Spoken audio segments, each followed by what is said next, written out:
শীতের অন্ধকার, রাত তখন গভীর। গ্রামের সব ঘরবাড়ি আলোহীন, নিস্তব্ধ। কেবল বাতাসের একটানা শো আওয়াজ আর দূরে কোনো অচেনা পাখির ডাক শোনা যাচ্ছিল। নিশি, গ্রামের এক যুবতী, প্রায়ই রাতে নিরুদ্দেশ হয়ে যেত।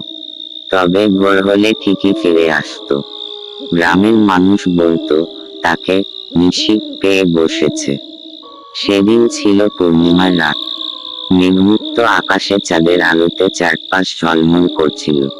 নিশি আবারও নিখোঁজ। কিন্তু এবার কেউ তাকে খুঁজতে বেরোয়নি। লোকেরা ভয়ে দরজা বন্ধ করে বসেছিল। গ্রামের প্রবীণরা বলতো, পূর্ণিমার রাতে নিশি আত্মাদের সঙ্গে দেখা করতে যায়। কিন্তু রাতের শেষ প্রহরে গ্রামের এক প্রান্তে থাকা কবরস্থানের দিকে আলোর একটা আভা দেখা গেল।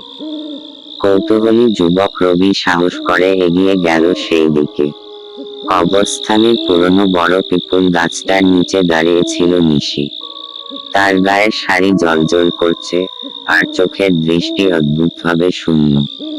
রবির মনে হলো যেন কোনো অদৃশ্য শক্তি তাকে নিশির কাছে টেনে নিচ্ছে।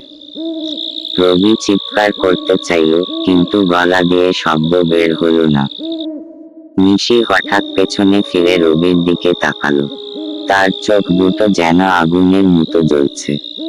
রবি বুঝল, এটা নিশি নয়, বরং নিশির ভেতরে অন্য কেউ। সেই রাতের পর থেকে রবি আর কখনো দেখা মেলেনি। গ্রামের মানুষ বলে, নিশি আসলে আর ফিরে আসেনি। তবে পূর্ণিমার রাতে কেউ যদি সাহস করে কবরস্থানের দিকে তাকায়, তখন দেখা যায় নিশি আর রবি একসঙ্গে দাঁড়িয়ে আছে, চাঁদের আলোতে তাদের ছায়া জ্বলজ্বল করছে। শেষ। আপনার গল্প কেমন লাগলো? আরো ভয়ানক বা রোমাঞ্চকর কিছু চাইলে বলুন।